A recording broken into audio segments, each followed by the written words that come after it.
Hey everyone, today I'm going to teach you how to fix audio clipping in Audacity. Without any further ado, let's get started.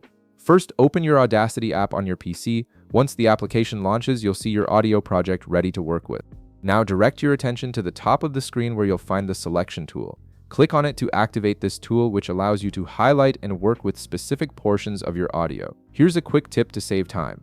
Instead of manually dragging to select your entire audio track, simply double-click the selection tool. This automatically selects all the audio in your project, making the process much faster and ensuring you don't miss any sections that might need fixing. Before we start repairing the clipping, it's helpful to actually see where the problem areas are in your waveform. To do this, click on View in the upper left corner of the screen. From the drop-down menu that appears, select Show Clipping in Waveform. This feature highlights all the clipped sections in your audio, making them easy to identify and fix. You'll notice these problem areas become visually distinct, which gives you a clear picture of what needs to be repaired. Now that you can see the clipping, it's time to fix it. Click on Effect in the top toolbar. This opens up Audacity's extensive collection of audio processing tools. Hover your mouse over Noise Removal and Repair to expand that submenu. From the options that appear, select Clip Fix. This specialized tool is designed specifically to repair audio clipping by reconstructing the damaged portions of your waveform. When the Clip Fix window opens, you'll notice it comes with default settings that work well for most situations.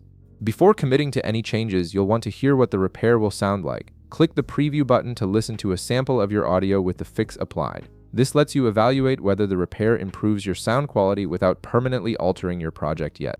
After previewing, if you're happy with how it sounds, simply click Apply to process your entire audio track. However, if you feel the result could be better, you have the option to fine-tune the settings. You can adjust the threshold or reduce the amplitude by using the sliders provided in the Clip Fix window.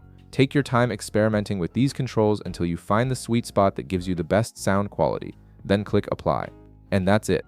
You've successfully fixed audio clipping in Audacity, restoring clarity to your sound and eliminating those harsh distortions. If this video helped you out, be sure to leave a like, subscribe, and I'll see you in the next one.